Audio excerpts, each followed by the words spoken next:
साल में 2 बार लेक्चर ज़रूर देता हूँ दहेज के खिलाफ जाने का। बच्चों में असर भी मुझे दिखाई देता है और बहुत सही आपके बिठमड़ा स्कूल में मैं आया तो इक्का-दुक्का कमियाँ लगी। उसके बाद फिर मन में ये कमिटमेंट कर लिया कि हाँ, इन बच्चों का कोई खोट नहीं है। इनका आईक्यू तो देखो बिठमड़ा के बच्चों का हाई लेवल का है। अच्छा। हाँ, इतना गाजूवाला के बच्चों का नहीं है, लेकिन मेहनत करने की जहाँ तक बात है, मेहनती वो ज़्यादा हैं। वो या किसी से इधार हुआ आपका? हाँ, मनदीप ये मैं बिल्कुल सच्चाई बताऊँगा पूरी आपके चैनल के माध्यम से मैं बताना चाहूँगा कि मेरे बचपन की दोस्त से ही मेरी शादी हुई है। अच्छा। राधा कौशिक जी जो आपके ही गाँव में टीजीटी आर्ट के पद पे कार्य करते हैं, यानी हम दोनों एक ही स्कूल में। पुराने खेल याद है आपको? हाँ, मुझे अच्छे से ध्यान है। विशेष तौर पे मुझे जो ध्यान है, एक साइकिल का टायर होता था, साइकिल का टायर हम लोग लेते और एक तार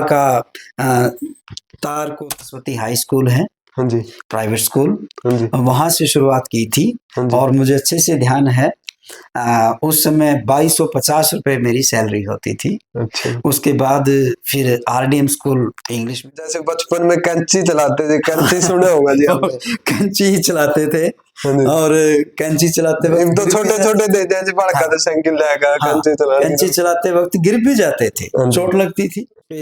ऊपर से उसके ऊपर टिंडी रख दो, तो वो जो टेस्ट है तुरंत हमें वो टेस्ट बचपन में लेके जाता है कि आज से लगभग 30 साल पहले राजा फोटो स्टेट की दुकान पे गया, मेरे 2 स्टूडेंट्स मिले और एक ने चरण स्पर्श किए, नमस्ते किए, बोला गुरुजी आपने पहचाना?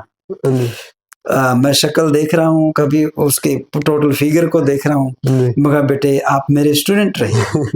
बोला हाँ गुरुजी, इतना तो मैं भी जानता हूँ, ये तो मुझे ही पता है मैं किस गांव से हूँ। एक धरोहर है, उससे ये याद रहेगा कि देखो पुराने जमाने में हमारी दादियाँ, हमारी नानियाँ, हमारी माँ इस तरह के संदूक लाती थी और वार्डरोब वही होती थी, अलमारियाँ कपड़े रखने की वही होती थी।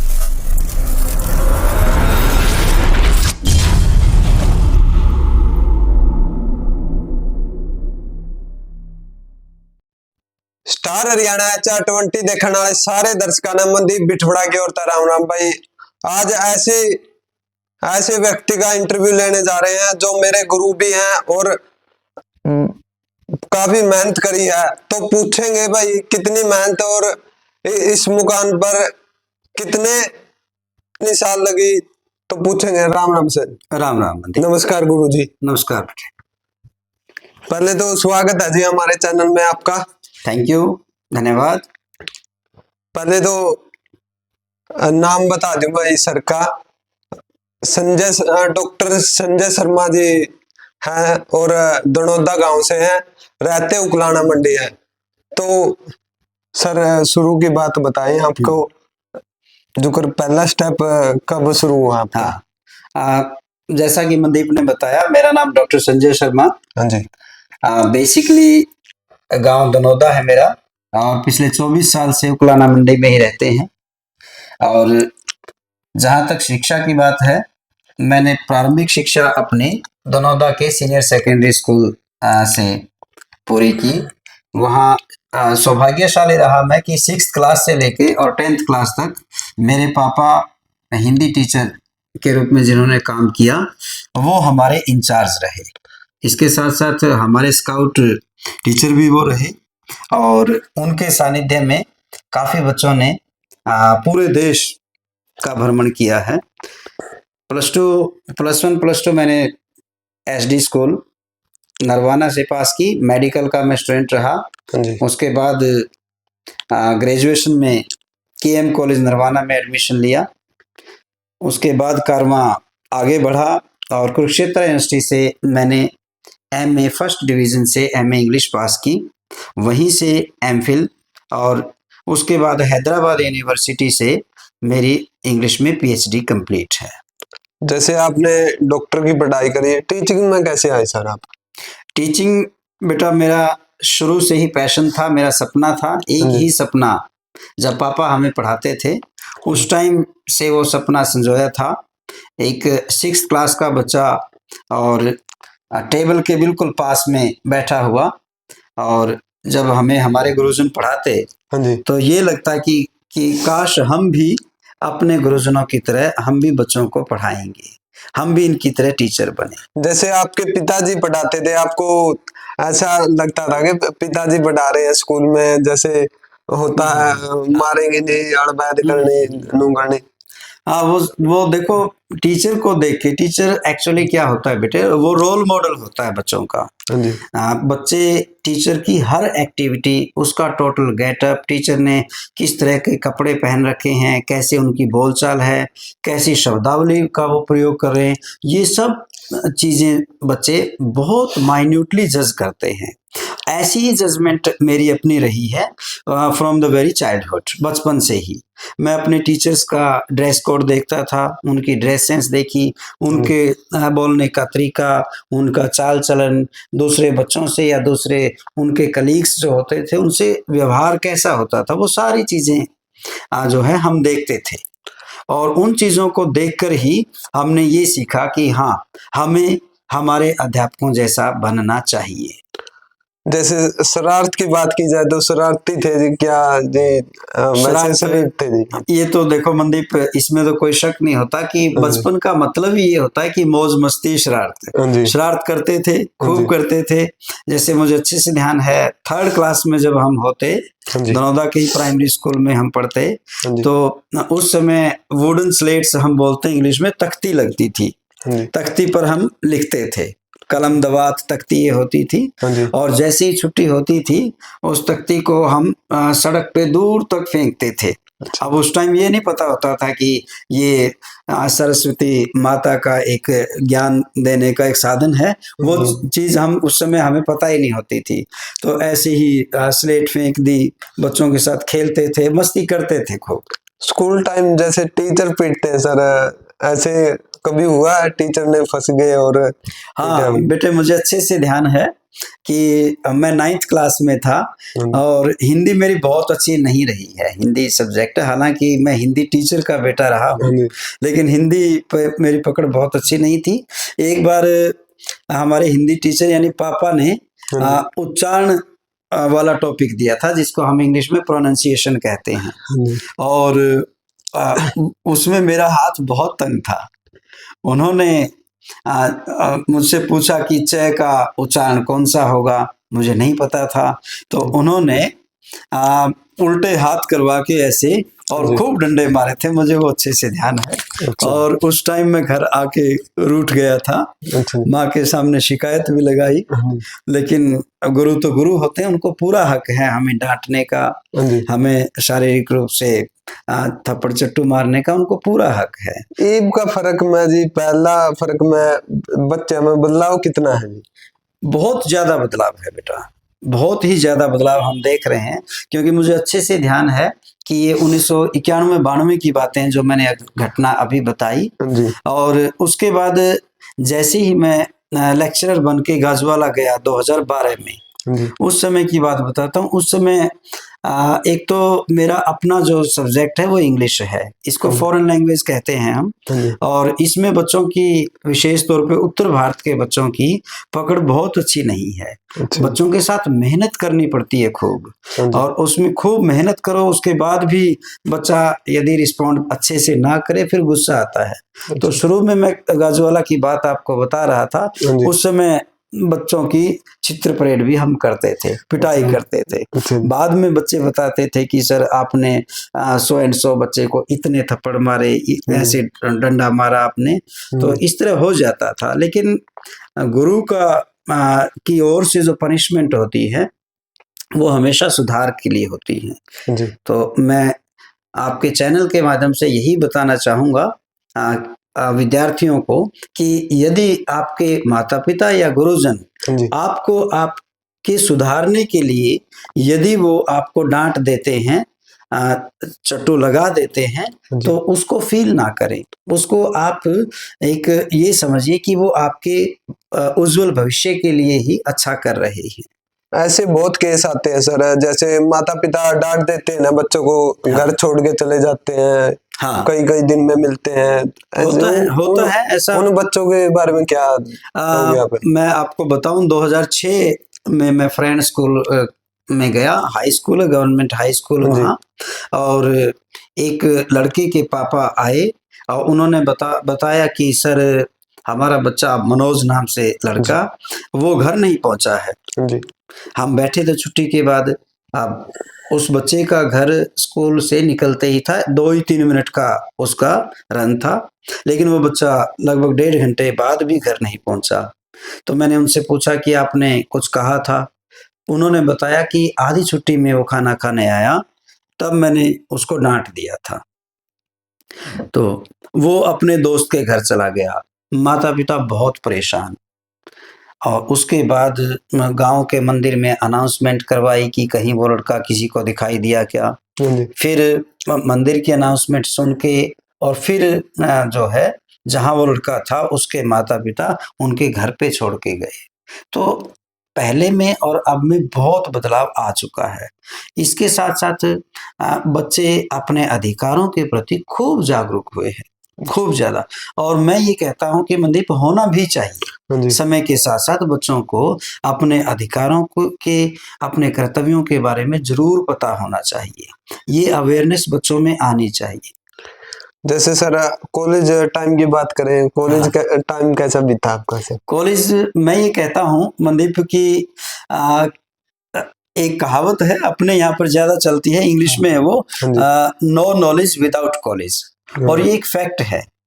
कॉलेज में एक एकेडमिक नॉलेज जिसको हम बोलते हैं, किताबी ज्ञान के अलावा दूसरा चारों तरफ से अलग अलग कस्बों से, अलग अलग गांव से बच्चे आते हैं, अलग अलग टाइप की नेचर के प्रोफेसर्स से वो पढ़ते हैं, अलग अलग सब्जेक्ट्स पढ़ते हैं। तो कॉलेज में जाकर एक मैच्योरिटी आती है बच्चों के अंदर। तो मेरा कॉलेज का लाइफ बहुत बढ़िया रहा। हम दनौदा से लगभग 70 के करीब क्लासमेट्स थे। हमारा पूरा ग्रुप होता था, हालांकि हमने गैंग कभी नहीं बनाया, लेकिन वो एक ग्रुप था, पॉजिटिव थिंकिंग सभी की थी। और हमारे टाइम में प्लस पॉइंट ये था कि बंसीलाल जी ने 96 की बातें हैं, बंसीलाल जी की गवर्नमेंट बनी और उसी टाइम उन्होंने कॉलेजेस के अंदर इलेक्शन पर बैन लगा दिया था। तो 3 साल हमारे खूब बढ़िया बीते और पीसफुली हमने पढ़ाई की। उसका रिजल्ट मनदीप ये आया कि उस टाइम 64% मार्क्स लेके मैं कॉलेज में फर्स्ट आया था। अच्छा जी। जैसे प्रधानगी के इलेक्शन हुआ जी कॉलेज में, आपके टाइम में जैसे सुना भी होगा आपने। अब के टाइम में और पहले के टाइम में कितना फर्क है कॉलेज में? कॉलेज के माहौल में दिन रात का फर्क है जी। अब हमारे टाइम में ये मानिए कि उस टाइम कॉलेज में हमारे साथ पढ़ने वाले लगभग 10 से 12% स्टूडेंट्स जो हैं, अब जो मेरे कॉन्टेक्ट में हैं, हम ये मानते हैं कि 10 से 12% ही आज कामयाब हैं। और आज के टाइम में 100% स्टूडेंट्स को अपना विजन क्लियर है, उनको अपना ब्राइट करियर नजर आता है कि हम मेहनत करेंगे तो definitely we are going to gain the ground. यदि हमने मेहनत नहीं की, 3 साल कॉलेज में हमने ऐसे ही वेस्ट कर दिए, तो हमें आखिर हाथ कुछ नहीं लगने वाला। अब इसका छोटा सा मैं एग्जांपल आपको देता हूँ। चाहे आप किसी भी गांव की, कस्बे की, शहर की लाइब्रेरी में जाकर देखिए, इवन आपके गांव बिटमड़ा में भी लाइब्रेरियां हैं, गर्ल्स की अलग से, बॉयज की अलग।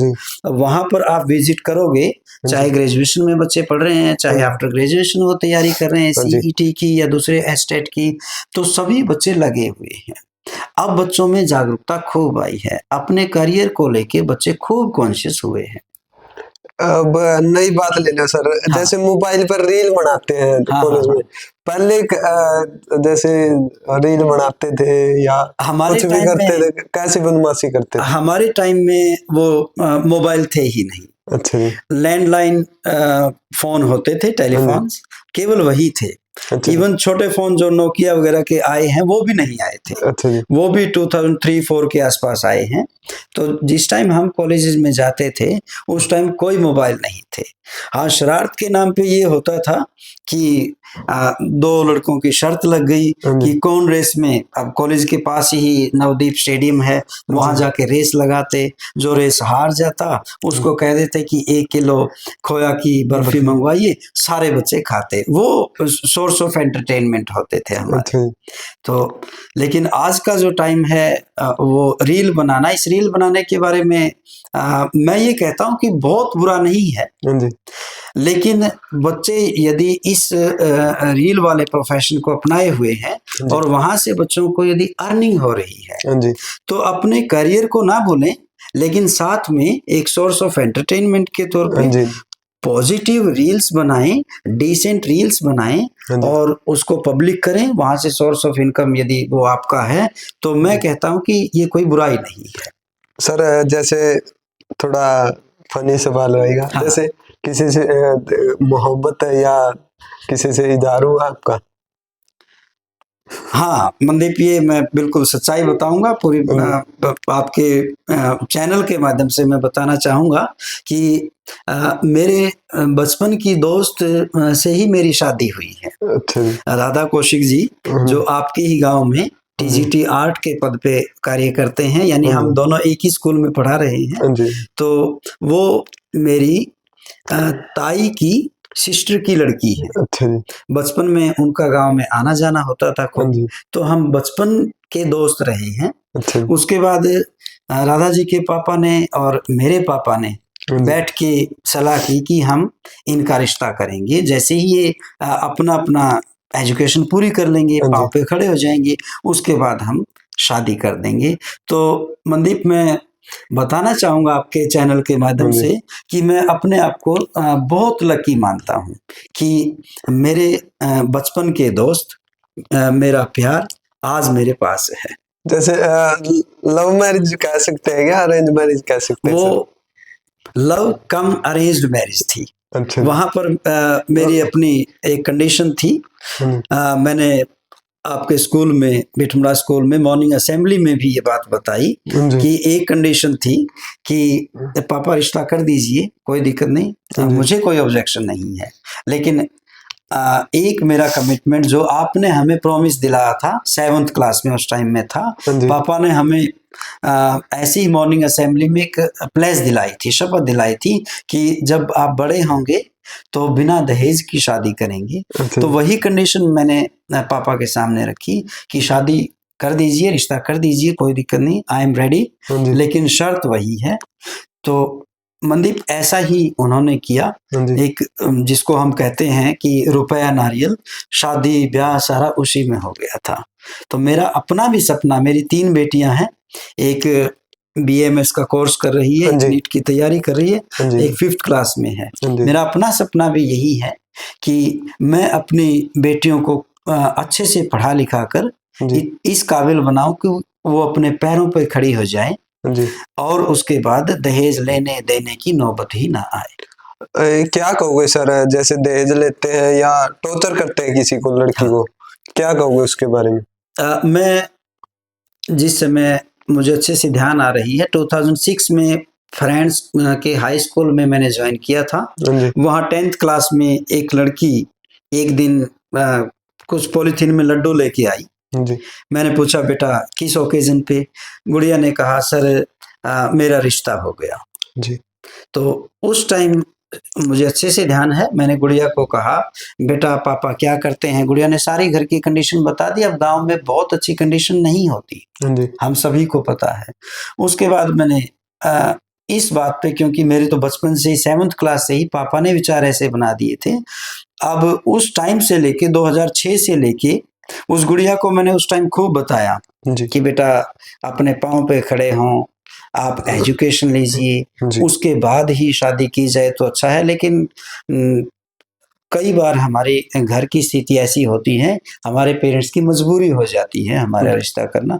तो मनदीप, मैं आपको बताना चाहूँगा, उस समय से लेके हर साल मेरा एक ही काम होता है, विशेष तौर पे +2 की गर्ल्स को बॉयज को मैं साल में 2 बार लेक्चर जरूर देता हूँ दहेज के खिलाफ जाने का।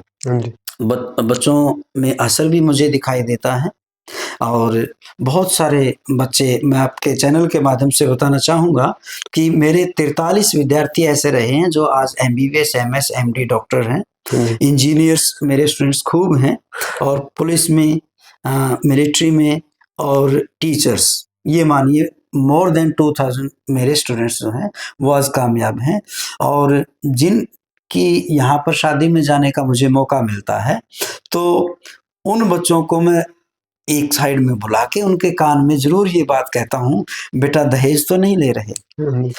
अब इससे ज्यादा तो मेरा भी अधिकार नहीं है उन बच्चों पे, लेकिन उनको रियलाइज करवा देता हूँ कि हाँ, मैंने जो आपको इतने साल पहले कहा था, तो कम से कम बच्चों की एक सोच तो बने, कम से कम सोचने पे मजबूर तो हों।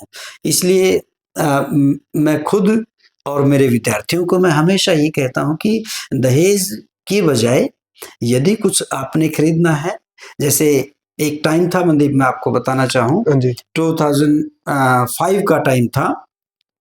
उस टाइम सच्चा खेड़ा से और फ्रेंड गांव तक मैं जाता था, लगभग 4 किलोमीटर। मेरे पास साइकिल होता था, साइकिल पे चला, उसके बाद थोड़ा कमाया, फिर बाइक खरीदा, उसके बाद अच्छे से कमाया, अब गाड़ी खरीद रखी है। तो मैं इस एग्जाम्पल के माध्यम से ये बताना चाहता हूँ और हमेशा बच्चों को बताता हूँ कि आप दहेज में विश्वास ना करें, ना दहेज लें, ना दहेज दें। यदि आप में दमखम है, पूरी मेहनत कीजिए, अपने पाँव पे खड़े हों, खूब कमाई कीजिए, और आप चाहे आप जहाज खरीद लीजिए, कुछ भी कीजिए। सर, जैसे पुराने खेल याद है आपको? हाँ, मुझे अच्छे से ध्यान है। विशेष तौर पे मुझे जो ध्यान है, एक साइकिल का टायर होता था, साइकिल का टायर हम लोग लेते और एक तार को थोड़ा सा मोड़ के और उससे फिर टायर को हम चलाते थे, वो मुझे अच्छे से ध्यान है। या फिर मार्बल्स का खेल है, कंचों का खेल है, जिसको हम कांच की गोली कहते हैं, कंचा, वो, हाँ, वो हम इसके साथ साथ कुछ ध्यान शायद आप लोगों को हो, बंदूक की गोली होती थी। हाँ, इस तरह के खेल हम खूब खेलते थे सारा दिन। We used to play in the lap of nature, प्रकृति की गोद में रहते थे। पेड़ों पर चढ़ना, उतरना, नहर में तैरना, वो सारे काम, जितनी भी बचपन की शरारतें होती थी, वो सारी शरारतें हम करते। साइकिल कैसे सीखा था जी आपने? जैसे बचपन में कैंची चलाते थे, कैंची सुना होगा जी आपने? कैंची ही चलाते थे, और कैंची चलाते वक्त तो छोटे-छोटे थे, जैसे बड़का था साइकिल लेगा, कैंची चलाते वक्त गिर भी जाते थे, चोट लगती थी, गोडे छूल जा करते, कोहनी छूल जा करती, लेकिन परवाह नहीं होती थी उस टाइम। बस थोड़ा सा ये था कि गिल्ली मिट्टी लगाई और घर वालों से ये छुपाते थे कि इसको चोट लग गई, क्योंकि घर वाले फिर डांटते थे, पीटते थे। उससे अच्छा ये था कि आप छुपाओ, लेकिन साइकिल का चलाना जो है वो अच्छे से जब तक नहीं आया तब तक गिरते रहे, संभलते रहे, चोट खाते रहे और आखिरकार ड्राइवर बन गए। इस तरीके से था। साइकिल कया तो कर दे, छोटा ले दे, फिर ले आए को नहीं करते, एक के साइकिल एक ही साइज का लाते थे। और विशेष तौर पे जैसे पापा स्कूल जाते, डेली साइकिल पे जाते थे और उसी साइकिल से हम सीखते। अब पाँव पेडल्स तक नहीं पहुंचते थे, हाँ, तो गिरते पड़ते संभलते धीरे धीरे सीख गए। ईब का, जैसे ईब बच्चे मोबाइल में खेल खेलते हैं और पहले जैसे गिल्ली डंडा हो गया, वैसे ये खेल हो गए, इनमें कितना फर्क है सर? जैसे मोबाइल के गेमों में और उन गेमों में कितना? बहुत फर्क है। अब ये मोबाइल गेम है, ये इंडोर गेम है। अच्छा जी। और गेम भी नहीं कहेंगे, ये तो एक्सेंट्रिसिटी है, एक सनक है, एडिक्शन है, एक लत है, ये लत है ये। और चाहे आंखों का नुकसान है, यानी टोटल फिजिकल लॉस है इसमें, फायदा कुछ भी नहीं है। आउटडोर गेम्स हमारे टाइम में, हमारे बचपन में होते थे, एक एक 2-2 किलोमीटर तक हम नहर में तैरते थे जी। और दौड़ते रहते थे, सारा दिन खेलते रहते थे। तो चाहे मिट्टी में खेलना, चाहे पानी में तैरना, या फिर प्रकृति की गोद में रहना, पेड़ों पर चढ़ना उतरना, जैसे बाग में जाके फ्रूट खा लेना, अमरूद तोड़ के खा लेना, जामुन खा लेना, खेतों में आते जाते वक्त बेर, झाड़ियों से बेर तोड़ के खाना, वो सारी चीजें और वो खेल, वो खान पान, वो इम्यूनिटी बूस्टर था। जी। उसका फायदा क्या है कि मैं आपके चैनल के माध्यम से बताऊं, मुझे कभी जुकाम बुखार नहीं हुआ, कभी भी नहीं हुआ, मुझे अच्छे से ध्यान है। जब से मैंने होश संभाला कभी जुकाम बुखार नहीं हुआ। तो वो जो पहले देसी खान पान था, उस चीज का बहुत असर है। और हालांकि अब शहर में आ गए हैं, लेकिन कोशिश हमारी यही रहती है कि अब भी चूल्हे पे ही रोटी बने, चूल्हे पे या हारे पे अब भी दाल या सब्जी बने, और वो सब हम खाने की बात तो कर ली सर। जैसे गैस पे रोटी बनती है और चूल्हे पे रोटी बनती है, उसमें अंतर क्या होता है सर? मतलब बहुत फर्क होता है, दिन रात का फर्क होता है। अब गैस वाली रोटी का मतलब है गैस वाली तो गैस ही बनाएगी, वो एसिडिटी बनाती है और नेचुरल टेस्ट उसका नहीं आता। लेकिन चूल्हे पे बने, उसके ऊपर आंच से वो सीखी हो, थोड़ी थोड़ी सी राख लगी हो उस पे, ऊपर से उसके ऊपर ठंडी घी रख दो, तो वो जो टेस्ट है तुरंत हमें वो टेस्ट बचपन में लेके जाता है कि आज से लगभग 30 साल पहले ये चीजें देखो माँ के पास बैठ के हम खाते थे। अब सर्दी आ रही है जी, बाजरा की रोटी कितनी खाई अब? बाजरा की रोटी खूब खाते हैं। खाओगे जी? हाँ, अब भी खाते हैं, 3-4 रोटियां आराम से खा लेते हैं। अच्छा। एक कंडीशन होती है कि उसके साथ कोई हरा साग हो, और दूसरा पहली जो बाजरा की रोटी खाई जाएगी वो गुड़ और बटर, जिसको मक्खन कहते हैं, टिंडी घी कहते हैं, हाँ, साथ में लस्सी दही जो भी है, उस तरह हम उसको खाते हैं, बड़ा मजा आता है। जैसे माता जी रोटी बनाती थी और वाइफ रोटी बनाती है, उसमें कितना फर्क है? पतली पतली बनावा जी, एक मोटी मोटी रोटी हो कर दी में। मनदीप, रोटी का की जहां तक बात है, देखो, रोटी का टेस्ट डिपेंड करता है उसकी सिकाई पे कि उसको सेका कितना जाता है। अब माँ ने हमेशा ही चूल्हे पे बनाई, हमेशा ही, दादी को भी हम बनाते हुए देखते थे चूल्हे पे, तो इसमें तो कोई शक नहीं कि गैस पे बनाई हुई बाजरे की रोटी में और चूल्हे पे बनाई हुई बाजरे की रोटी में के टेस्ट में दिन रात का फर्क है। अब डायरेक्ट मैं ये नहीं बताऊंगा कि मैडम के हाथों की रोटी कैसी और माँ के हाथों की कैसी, फर्क जरूर है, दोनों में फर्क है। अगर त्योहार की बात की जाए तो त्योहार का अब के त्योहार में और पहले के त्योहार में मनाने में कितना फर्क है सर?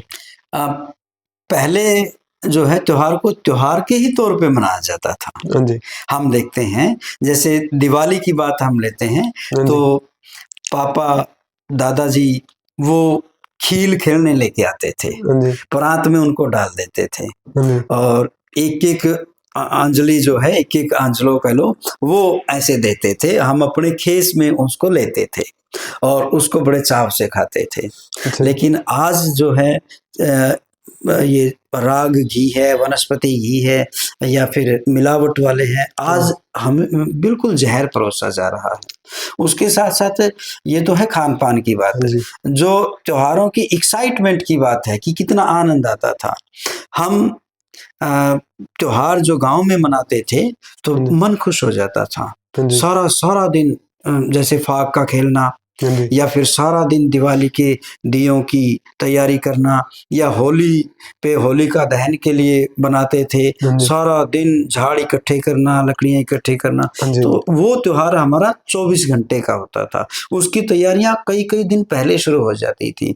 अब ऐसी फॉर्मेलिटी है कि पूरे घर में इलेक्ट्रिशियन आया, लाइट लगा गया, उसके बाद एक स्विच ऑन किया और पूरे घर में लाइटें जग गई। अब 1 मिनट का त्योहार रह गया।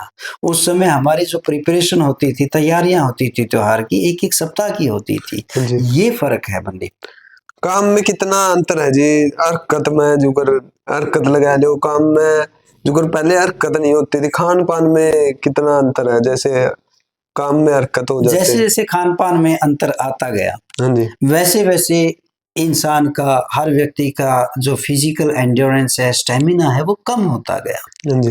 अब यदि हम बात करें खेतों की, अब मैं देखता हूँ हमारे यहाँ भी जमीन है, खेतों में हम जाते हैं या जी। भट्ठे पे जाते हैं। पहले जो कसी से काम होता था, अब इतना नहीं होता, मशीनें सारा काम करती हैं। जी। अपने हाथों से चाहे वो गेहूं की कटाई थी और फसलों की कटाई थी, अपने हाथों से होती थी। अच्छा। थ्रेशर होते थे, उनसे अनाज निकालते थे।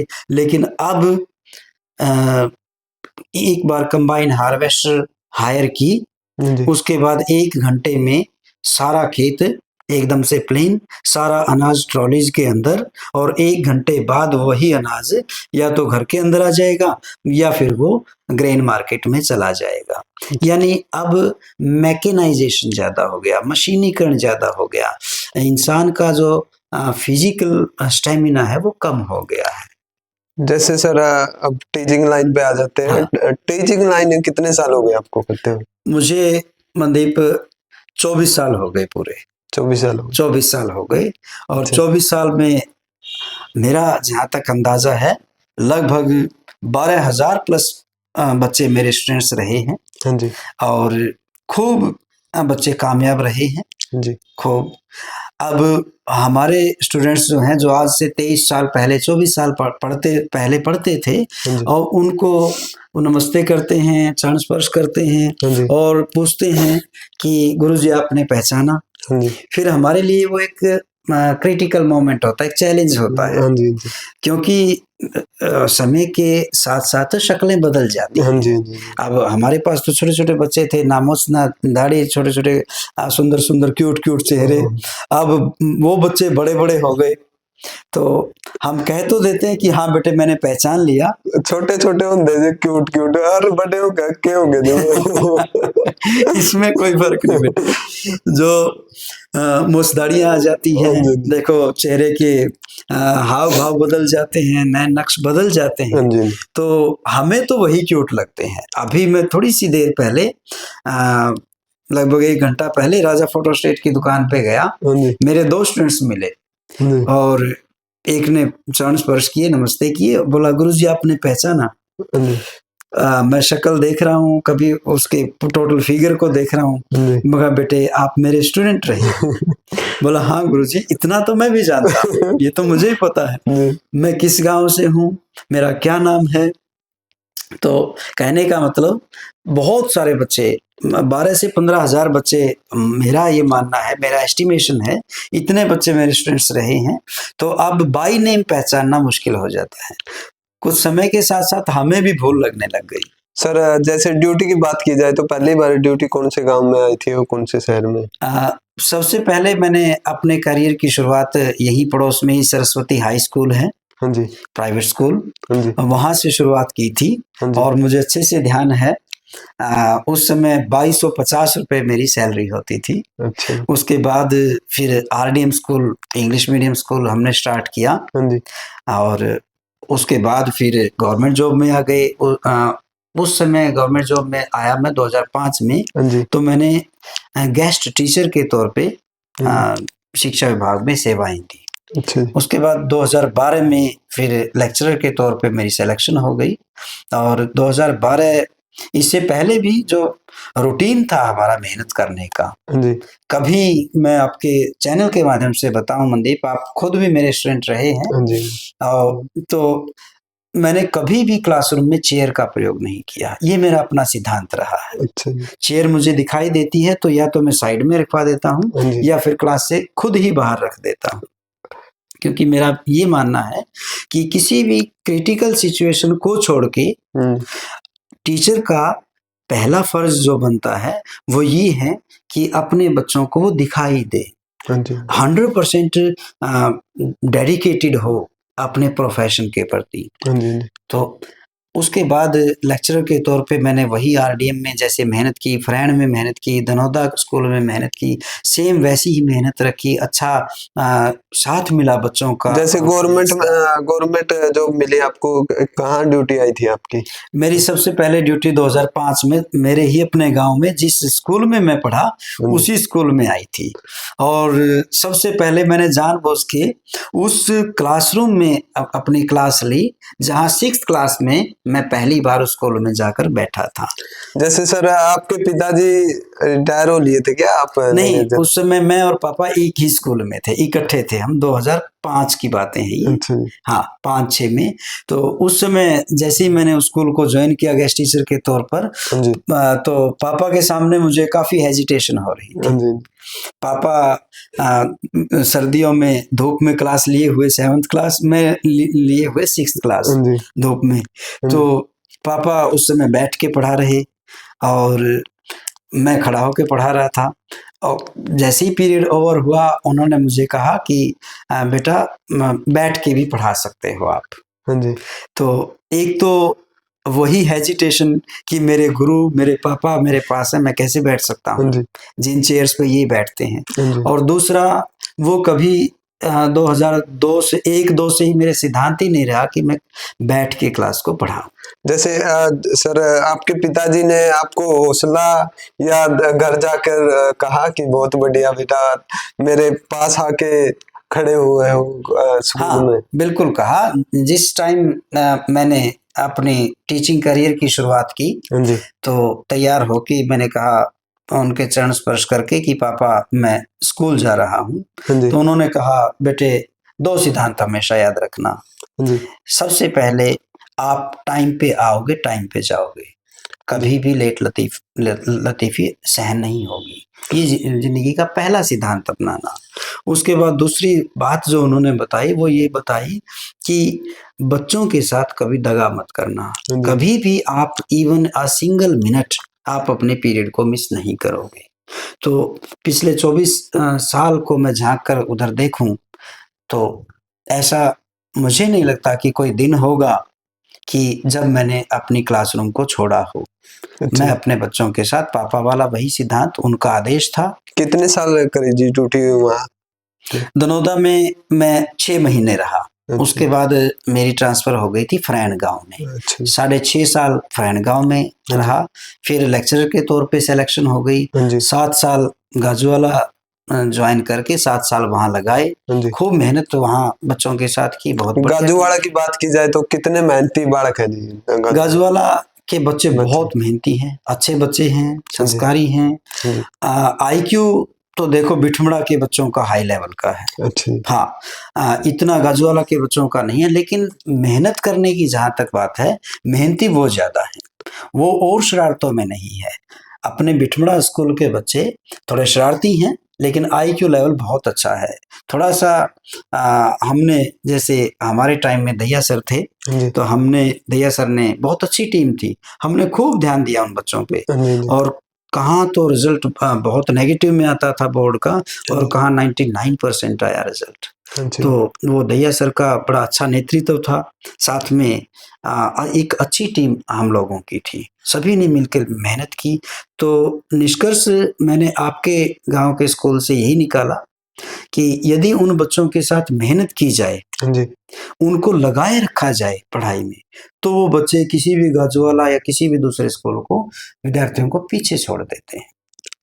ये बात। जैसे सर बच्चों के मुंह से आपने ये भी सुना है कि मारा बहुत है। हाँ, ये सच्चाई है मनदीप। अभी भी हो जाता है ऐसा, हो जाता है। और जैसे फ्रैंड गांव में टीचर्स बोलते थे, और इवन बच्चे भी बोलते थे। कुछ बच्चे होते हैं जो टीचर के काफी क्लोज होते हैं, इंटीमेट होते हैं, वो बोल देते थे, सर आपको पता ही नहीं चलता आप कितने मारते हो।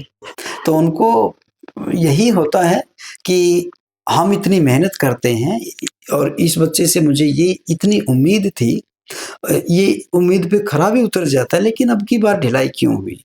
फिर पूछा कि बेटा कोई दिक्कत थी, परिवार में दिक्कत थी, कोई प्रॉब्लम थी, कोई दिक्कत थी आपको, बीमारी थी? नहीं सर, कुछ नहीं था।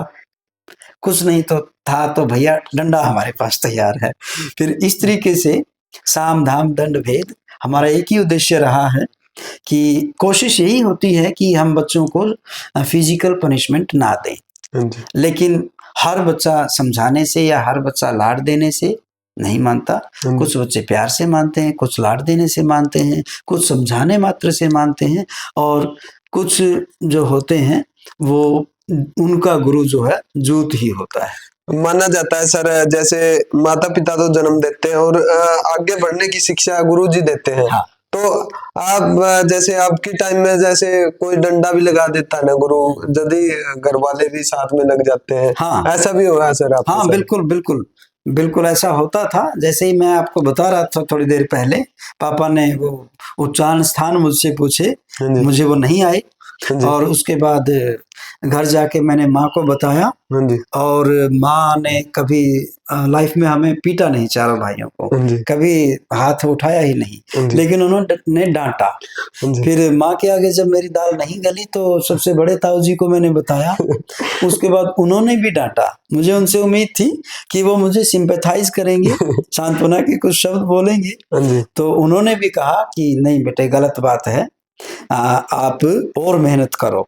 अब की टाइम में जी जैसे घर वालों को बता देता बच्चा, साथ में ही घर वाले आ जाते हैं, आ जाते जैसे हाँ, टीचर इसमें के साथ इसमें लड़ाई। कोई शक नहीं है। हाँ जी, तो मैं आपके चैनल के माध्यम से सभी पेरेंट्स को ये अपील करूंगा कि आपके बच्चे के गुरु हैं, हाँ जी, वो आपके बच्चे का करियर बनाना चाहते हैं, उसका ब्राइट फ्यूचर देखना चाहते हैं, उसको कामयाब देखना चाहते हैं।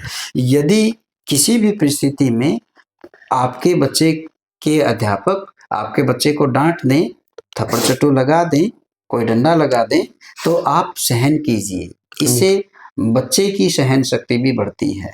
कई बार ये होता है कि बच्चा नमक मिर्च लगा के बात को पेरेंट्स के सामने पेश कर देता है, वहाँ टीचर फंस जाता है। तो मैं एक लक्ष्मीचंद की रागनी की एक लाइन आपको सुनाना चाहूंगा। उन्होंने एक रागनी के माध्यम से कहा, डूबेंगे माँ बाप खोट में जो सुत की मेर बनाए। इसका मतलब ये है, कई बार पेरेंट्स को भी पता होता है कि बच्चे का दोष है, खोट है, फिर भी बच्चे का ही फेवर लेते हैं। ऐसे में वो अपने बच्चे को बिगाड़ रहे हैं, वो अपने बच्चे का भविष्य बना नहीं रहे, भविष्य को खराब कर रहे हैं। सर जैसे अब बिठमड़ा में आपकी ड्यूटी है, कैसा लग रहा है बिठमड़ा में? शुरू में देखो मनदीप, मैं एकदम से स्पष्ट कहूंगा, शुरू में मुझे बहुत अजीब लगा, क्योंकि एक चैंपियन स्कूल से मैं आया था। उस स्कूल से मैं आया था जहां का बच्चा, कोई न कोई विद्यार्थी हर साल हरियाणा बोर्ड में टॉप 5 पोजीशन में आता ही आता था। वहां का ड्रेस सेंस, बच्चों के संस्कार सब ए ग्रेड के, टॉप लेवल के होते थे। उसके बाद जैसे ही आपके बिठमड़ा स्कूल में मैं आया तो इक्का दुक्का कमियां लगी। उसके बाद फिर मन में ये कमिटमेंट कर लिया कि हाँ, इन बच्चों का कोई खोट नहीं है, इन कमियों को हम सुधारेंगे। और उन कमियों को आज 100% हम सुधार चुके हैं। स्कूल में स्मोकिंग की दिक्कत थी, स्कूल में बंकिंग, क्लास से भाग जाने की दिक्कत थी, इस तरह की, या प्रॉपर यूनिफॉर्म का ना होना, या फिर सबसे भारी कमी, बच्चे रेगुलर होमवर्क कंप्लीट करके नहीं लाते थे। इस तरह की समस्याएं थी। लेकिन आज मुझे आपके माध्यम से बताते हुए बड़ी खुशी हो रही है कि आज किसी भी तरह की समस्या नहीं है। और पिछले गाजूवाला स्कूल को अब मैं पूरी तरह भूल चुका हूँ। इस आपकी बिठमड़ा की पावन धरा का जो सरस्वती माता का विद्या मंदिर है, वहां पर एक बाबे की तरह मैं पूरी तरह से रम गया। वहां बहुत मजा आता है। अपने आप सुबह नहा धो के जब चलते हैं, कदम अपने आप बिठमड़ा स्कूल की ओर बढ़ते जाते हैं। जैसे सर हफ्ते में 1-2 दिन हो जाता है कि एक दिन तो फनी टाइप रहना चाहिए बच्चों के साथ, ऐसा भी हुआ सर? मेरे साथ ये एक समस्या भी है।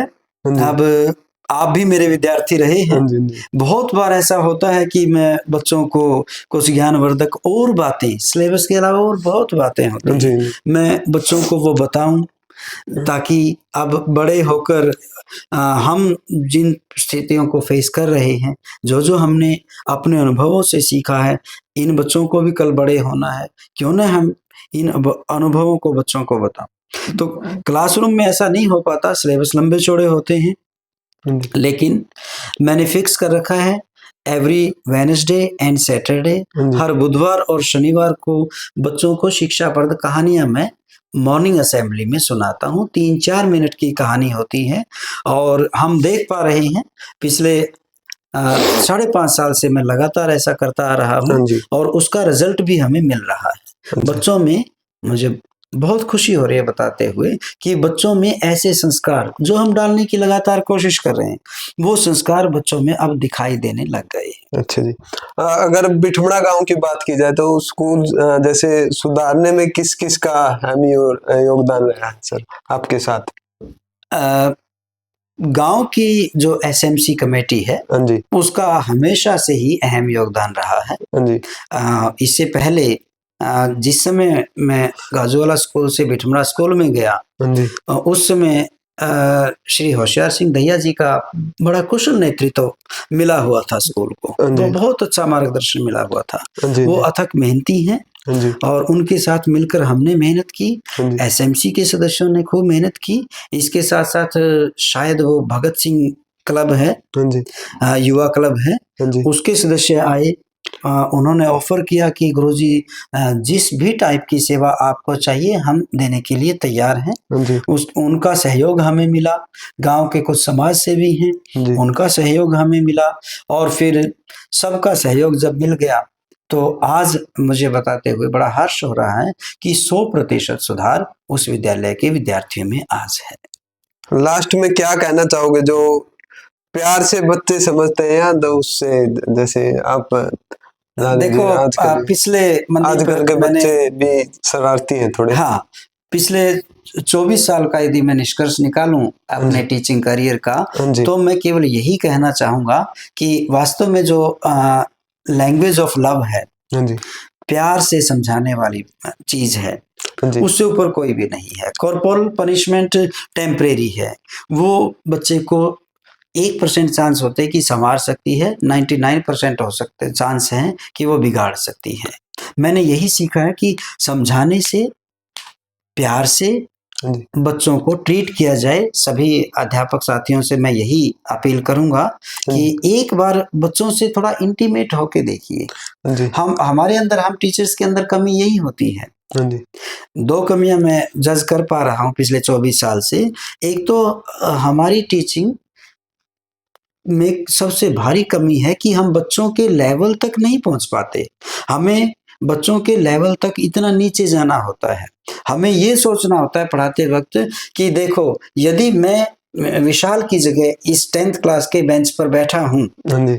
तो कैसे समझाऊँ मैं इसको? ये बात मेरे कैसे समझ में आए? हाँ जी। हमें उस लेवल तक पहुँचना होता है।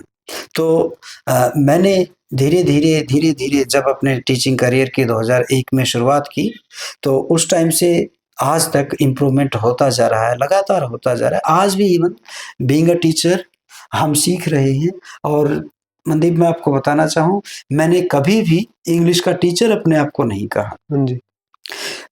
इंग्लिश की टीचिंग की जहाँ तक बात है या इंग्लिश की मेरी नॉलेज और लर्निंग की जहाँ तक बात है, मैं आज भी अपने आप को इंग्लिश का विद्यार्थी ही महसूस करता हूँ। आज भी मैं सीखता हूँ। जैसे सर 2025 की बात की जाए तो बच्चों के बारे में क्या सोचा जी? क्या आपने सोचा है और क्या नया करने की तैयारी है आपकी? 2025 नववर्ष, सबसे पहले तो प्यारे-प्यारे बच्चों को, सभी बड़े छोटों को नववर्ष की हार्दिक शुभकामनाएँ।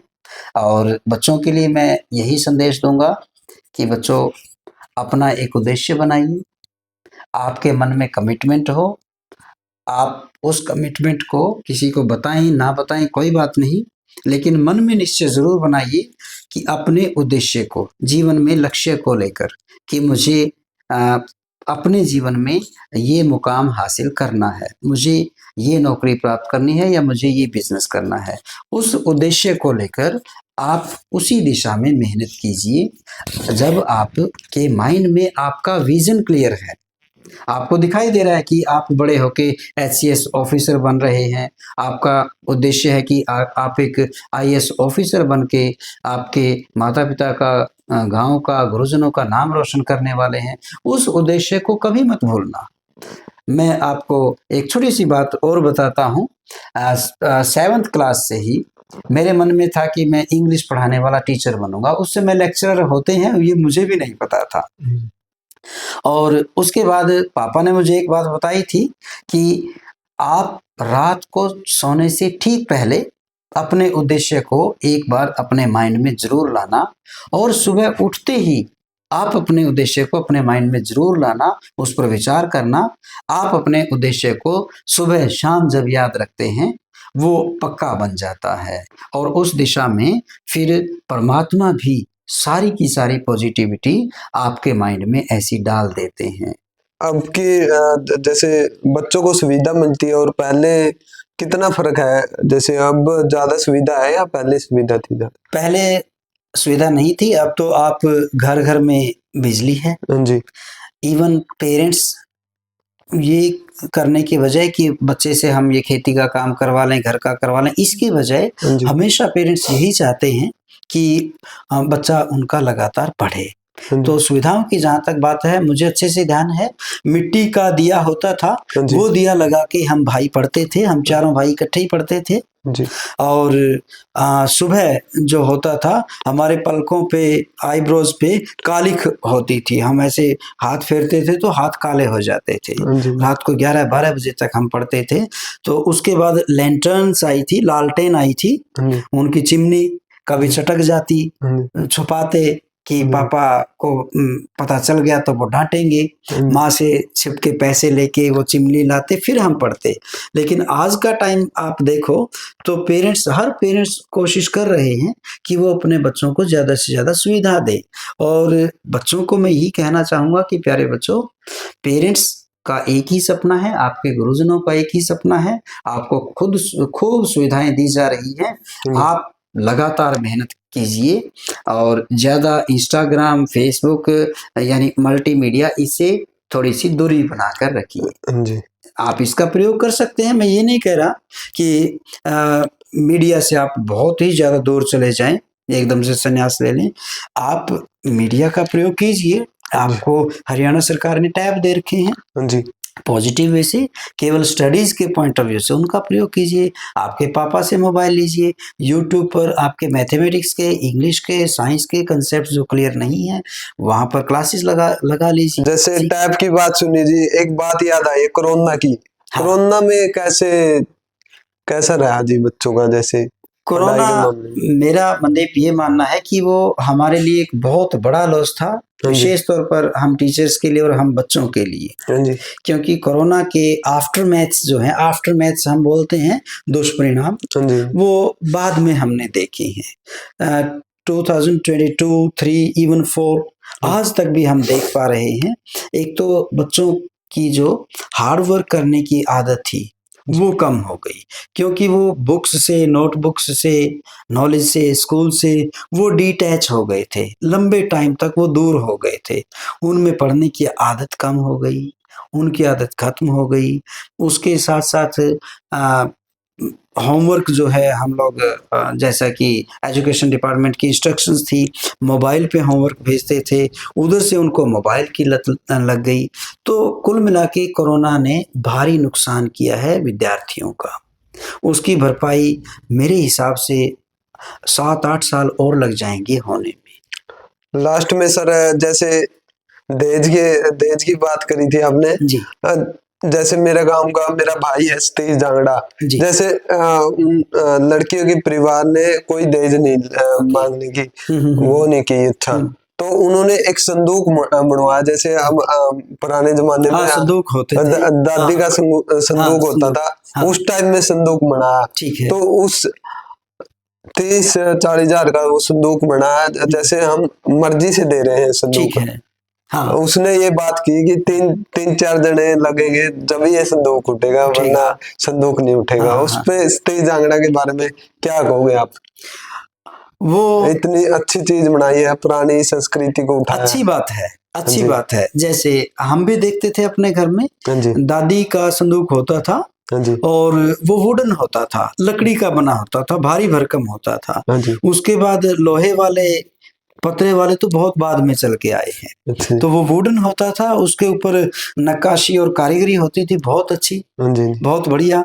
तो उस समय मनदीप मैं आपको बताऊं कि अलमीराज या घरों में वार्डरोब्स नहीं होती थी, हाँ जी कपड़े कहाँ रखे जाएं, वो प्रॉब्लम होती थी। हाँ जी तो मैं ये कहूंगा कि सतीश जांगड़ा जी ने जो संदूक बनवाया है उसको हम दहेज बनाया नहीं कह जी, सकते, बनवाया नहीं, बनाया है। बनाया है। हाँ तो उसको पार्ट ऑफ डाउरी मैं नहीं मानूंगा कि वो तो ठीक है, एक उसको आप धरोहर मानिए, हाँ जी एक धरोहर है। हाँ जी उससे ये याद रहेगा कि देखो पुराने जमाने में हमारी दादियां, हमारी नानियां, हमारी माँ इस तरह के संदूक लाती थी और वार्डरोब वही होती थी, अलमारियां कपड़े रखने की वही होती थी। तो अच्छा है, इस बहाने हमारी संस्कृति को सजीव बनाने के, जिंदा रखने का कोई ना कोई बहाना मिल जाता है। लास्ट में आपके बच्चों को जो 10वीं 12वीं पढ़ रहे हैं +1 में, हाँ, हाँ। उनको क्या कहना चाहोगे सर आप? आपके चैनल के माध्यम से मैं अपने प्यारे प्यारे विद्यार्थियों को एक ही बात कहूँगा कि विलियम शेक्सपियर जो इंग्लिश के महानतम कवि हुए हैं, ड्रामेटिस्ट भी हुए हैं, जी वर्सेटाइल जीनियस थे वो, और उन्होंने कहा time once gone can never be recalled. समय एक बार जब चला जाता है तो वापस नहीं आता। तो प्यारे विद्यार्थियों, मैं मनदीप के चैनल के माध्यम से आपको यही कहूँगा, खूब मेहनत कीजिए। आज जो अभी 15 दिन की छुट्टी आपको मिली हुई है, इसको यूटिलाइज कीजिए। आपका एक एक मिनट कीमती है। बोर्ड के में आप नाम कमाइए, अपने माता पिता का, अपने गांव का नाम कमाइए, अच्छा रिजल्ट लाइए, मेरिट लाइए, और इसी मेरिट के बेस पर आपके एडमिशन्स होने हैं कॉलेजेस में। इसी 10वीं या +2 के जो मार्क्स हैं ये आपका बेस बनेंगे, इसी पर आपकी करियर की नींव खड़ी होगी। तो आप अपना समय ना गंवाइए, खूब मेहनत कीजिए, अच्छे मार्क्स लाइए। तो गुरुजी के विचार कैसे लगे भाई, कमेंट सेक्शन में अपनी राय जरूर दियो। पुरानी बात भी बताई है गुरुजी ने, और अपनी जो शादी की बात भी बताई है, बचपन का प्यार है भाई गुरुजी का। तो सारी बात बताई है, पिता और बेटा एक ही स्कूल में पढ़ाने का अनुभव भी बताया है। तो ज्यादा से ज्यादा वीडियो को शेयर करें और गुरुजी की बातों पर गौर करें भाई। जय हिंद, जय जवान, जय किसान।